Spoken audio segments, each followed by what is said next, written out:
naman guys, i-change oil natin itong motor natin na Suzuki Address guys. Halos ilang taon na rin tong motor na to. 2016. So 6 years na siya, no. 2023 hindi. 7 years na siya. 7 years na tong motor natin guys. Yan yung tinatakbo nyo, 91,777. Partida, sira pa yung speedometer natin. Sira yung cable nito. Medyo madilim, no. Nasira kasi to guys eh. Yung gearbox niyan nasira yan. Kaya hindi na natin monitor yung yung speedometer niya. Pero kung hindi siya nasira, siguro mahigit 100,000 na tong tinakbo nito. Ito nga pala yung gagamitin natin langis, no, yung Castrol. So napakamura lang ito guys. 248 lang ang bilhin natin sa DIY, no. Pero kapag sa mga motorcycle shop ka bumili, nasa 300 may gito, 320 ata. So may discount kasi sila ngayon, parang nag-sale, kaya mura itong Castrol na to.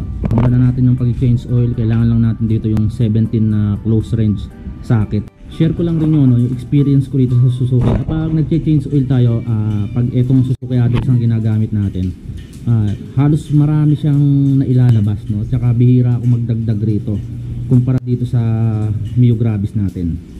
So guys, naluwagan na natin yung drain plug, no. So matatanggal na natin yung pinaka-cover. So ayan, sobrang itim yung lumalabas, no. Pero yung kagandahan dito guys sa Suzuki, marami siyang lumalabas na langis kumpara sa Mio Gravis. So ito yung Mio Gravis natin guys. Kapag ito change oil natin, talagang konti na lang halos yung lumalabas. Mas madalas nagdadagdag tayo rito ng langis. Chinecheck lagi natin yung dipstick. Dapat talaga i-monitor mo lagi yung langis mo. Yung hindi maganda yung panahon ngayon guys, ngayon maulan, no? Grabe, kaya hindi tayo makapag-stroll, no. Change oil na lang natin to. Ibaba na lang natin yung langis nito. Medyo mamaya-maya na natin salinan ng bagong langis para yung talagang mga nakasettle na mga langis dyan bumaba na talaga. Kapag natanggal nyo yung takip, linisin nyo rin guys to. Nanditong langis, yan, ipahid nyo rito sa labas nya, sa outer nya, para mawala yung mga putik. Ito malinis na guys, oh. Tapos sure nyo lang yung mga thread nya ay walang buhangin, no? Para pag binalik natin sa may ilalim, sa crankcase nya, smooth, walang sabit. So ibalik na natin to guys, yung takip ng crankcase, yung takip sa may pinaka-ilalim, yung drain plug nya.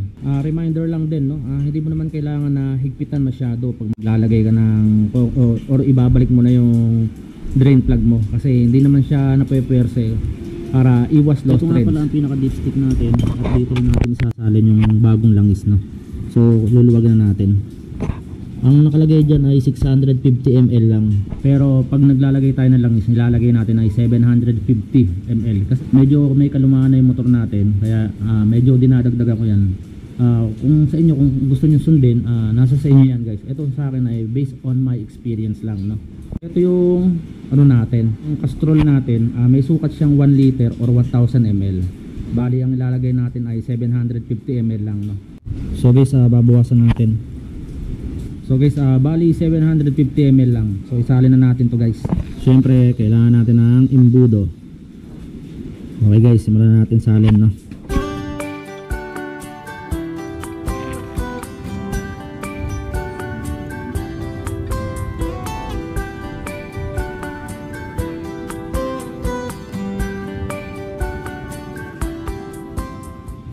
Higpitan na natin yung ating yung dipstick, no. So ganun lang kadali mag-change oil guys ng ating Suzuki Address. So bali kailangan talaga iingatan natin yung motor natin at aalagaan natin sa langis. Kasi isipin mo, ito 7 years na, no, pero umaano pa rin. So guys, ito nga pala yung lumabas na langis sa motor natin, no. Sobrang itim niya, at saka ang kagandahan guys, napakarami nang lumabas. Masama kapag nag-change oil ka tapos konti ang lumabas. Isa rin sa mga i-check nyo guys, kung goods pa yung motor nyo or yung block nyo, check nyo yung butas ng tambucho. Tingnan mo yung daliri ko, halos walang carbon na nakuha, no. Ibig sabihin yan, goods pa ang yung makina.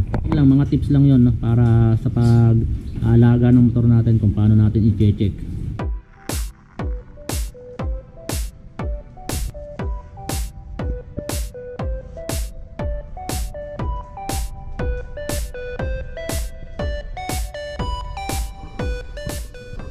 share ko na nga rin pala sa inyo no guys, no. Itong ano natin, Italy version na bracket. Pinaglalagyan ng top box. So ayan yung ano natin, no. Yung Italy version na top box bracket. Bali 1,700 lang ang bili natin diyan. Sa may SCAP, meron akong video na regarding sa pagpunta ron sa may SCAP merchandise. Doon natin binili at in-order tong bracket na to. Ganun lang guys, no. Maraming salamat sa mga nanood sa video na to tungkol sa ating Suzuki address. Bali, paki-subscribe na rin, saka paki-share tong video na to. So hanggang sa muli guys, Korea Motovlog, ang inyong pong lingkod.